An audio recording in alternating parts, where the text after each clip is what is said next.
Quand Israël était dans le désert, il n'y avait rien. Pas de champ, pas de récolte, pas de plan B. Et Dieu a volontairement laissé son peuple sans ressources, pour leur montrer une chose. La vie dépend de Dieu, pas de notre force. Chaque matin, la manne tombait, mais elle ne durait qu'un jour. Impossible de stocker, impossible de sécuriser. Dieu leur apprenait la dépendance quotidienne. Une foi réelle, une confiance simple. Si Dieu ne pourvoit pas, je n'ai rien. Des siècles plus tard, Jésus est en face d'une foule affamée de plus de 10 000 personnes. Aucune nourriture, aucun moyen. Exactement comme Israël dans le désert. Il demande « Que vous reste-t-il » 5 pains, 2 poissons. Rien. Mais ce rien, dans les mains du Fils de Dieu, devient un miracle. Jésus fait le même geste que son Père dans le désert. Il nourrit l'impossible. Il pourvoit là où il n'y a aucune solution.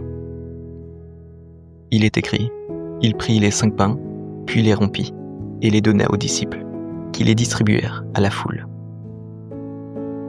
Jésus ne fait pas ce miracle par hasard. Il est en train de dire à tout Israël, « Vous avez vu la manne, vous avez entendu les histoires, c'était moi. C'est encore moi aujourd'hui. » Pourquoi Dieu fait tomber la manne? Pourquoi Jésus multiplie les pains? Pour enseigner exactement la même vérité. Ta vie dépend de Dieu, pas de ce que tu vois, pas de ce que tu as. La manne disait, tu ne peux pas vivre sans la parole qui sort de la bouche de Dieu. Jésus reprend cette même phrase, l'homme ne vivra pas de pain seulement, mais de toute parole qui sort de la bouche de Dieu. Les 2 miracles se répondent, ils se complètent. Ils montrent que la faim spirituelle est plus dangereuse que la faim physique. Ce n'est pas seulement du pain, c'est une révélation. Jésus est le pain. Dans le désert, la manne tombait du ciel. Jésus dit, « Je suis le pain de vie descendu du ciel. » Ce n'est pas une image, c'est une prophétie accomplie. La manne était un signe.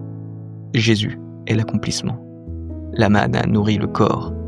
Jésus nourrit l'âme. La manne tombait chaque matin. Jésus est disponible chaque jour. La manne était temporaire. Jésus donne la vie éternelle. Dieu n'a jamais cessé de nourrir, mais beaucoup de chrétiens mangent tout, sauf ce que Dieu donne. Tu te nourris de ton anxiété et de tes pensées. Tu te nourris des réseaux et du bruit du monde. Et après, tu t'étonnes d'être spirituellement vide. La manne tombait tous les jours. La parole est disponible tous les jours. La présence de Dieu est disponible tous les jours.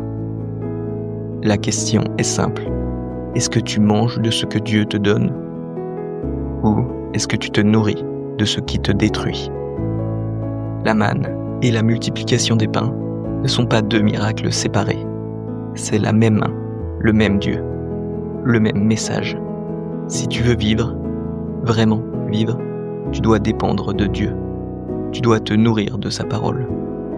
Tu dois recevoir ce que lui te donne chaque jour. Israël avait la manne, la foule avait les pains. Toi, tu as Jésus lui-même.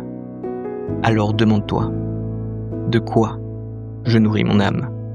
Parce que ta réponse révèle ta vie spirituelle. Amen.